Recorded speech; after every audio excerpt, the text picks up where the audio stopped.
Dear learners, in this lecture we will discuss about the difference between HVDC transmission lines and HVAC transmission lines, both on economical and technical performance.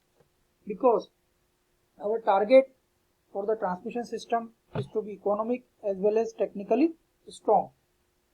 Here in HVDC transmission, for lines designed for same insulation, it can carry as much as power with level.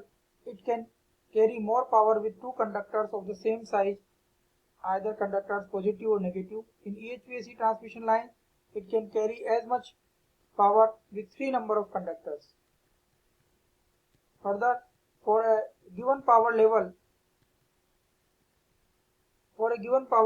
it requires less right of way, cheaper tower, reduced conductor cost in HVDC, while in HVAC for given power level, the cost of the towers and conductors are high. The cable insulation required is less in HVDC, while the cable insulation strength is required more, hence it consumes high cost on the insulation factor.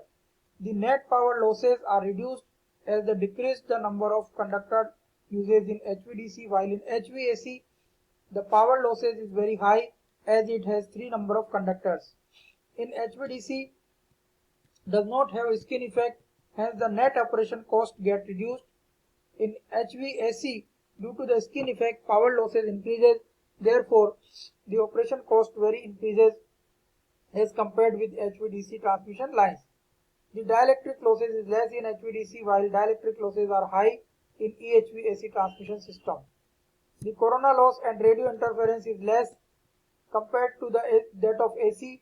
This leads to the choice of economic size of conductor for DC. The corona loss and radio interference is high and which causes high operational cost. In HVDC, DC does not require shunt compensation, so in DC we do not want to install shunt compensator, while HVAC requires shunt compensation devices. In HVDC, terminal equipments such as converters, inverters, filters cost is high, while the terminal equipment cost is low in the HVAC. In HVDC, it requires high maintenance cost, that is failure of IGBT leads to high cost. 400 volts FF 300 model IGBTs are cost about $2,000. So think what about 500 kV IGBT cost. So it will be quite costlier system. In HVAC, no maintenance cost, it means it has having a low maintenance cost, even we do not want to touch our system for a year. In HVDC, transmission system are more economical if the transmission distance is more than break-even point. The break-even point will be 500 to 600 km depending on the per unit. For transferring power to short distance, AC transmission power has more advantage. Further, on the technical aspect, full control on power transmitted. DC does not affect by the distance of the transmission line. In DC, we can send constant power over long distances, while in AC transmission, the transmitting power is depending on the voltage angle. Hence, power carrying capacity of the transmission line decreases after some distance.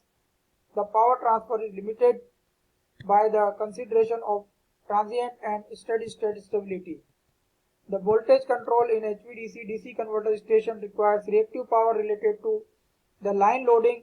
The line itself does not require reactive power control, while in HVAC, voltage control is very complicated in AC transmission system due to line charging and inductive voltage drops. Voltage profile is flat due to surge impedance loading, SIL. AC transmission line needs reactive power control to maintain the same voltage at receiving end. The reactive power component compensation is directly proportional to the length of the transmission line. Hence, the long distance transmission lines needs high reactive power. Fault current. DC line allows the fault current up to maximum rating of the line. The fault current increases as the number of interconnection of AC system increases. Here in DC does not require any line compensation devices because of the inductor and capacitor characteristics. On DC inductor as short circuit and capacitor acts as open circuit on DC. In AC system needs reactive power compensation components, shunt reactor and long transmission lines to overcome line charging and stability limitation. In interconnection problem in DC, two systems are interconnected with different frequency synchronization of DC tie lines. No need of coordinated control for interconnection, while two systems cannot be interconnected with different frequencies in AC transmission system. The ground impedance DC does not have any ground impedance as the ground can be taken as current return path, but in AC system the ground offers high magnitude of impedance, hence the ground current cannot permit a steady state operation. The fast control to limit to fault current in DC breaker and two terminal DC links are avoided. At the same time, the cost of DC circuit breakers are very high as compared with AC circuit breaker. The circuit breaker is compulsory in case of AC transmission system. The transformer cannot be used to reduce the voltage level in DC transmission, while in AC, transformer is the heart of the AC power system which can be used to reduce the voltage level.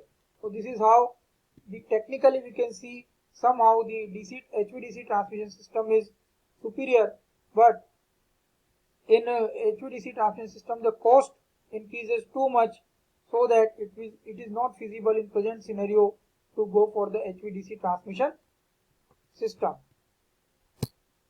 So it depends on the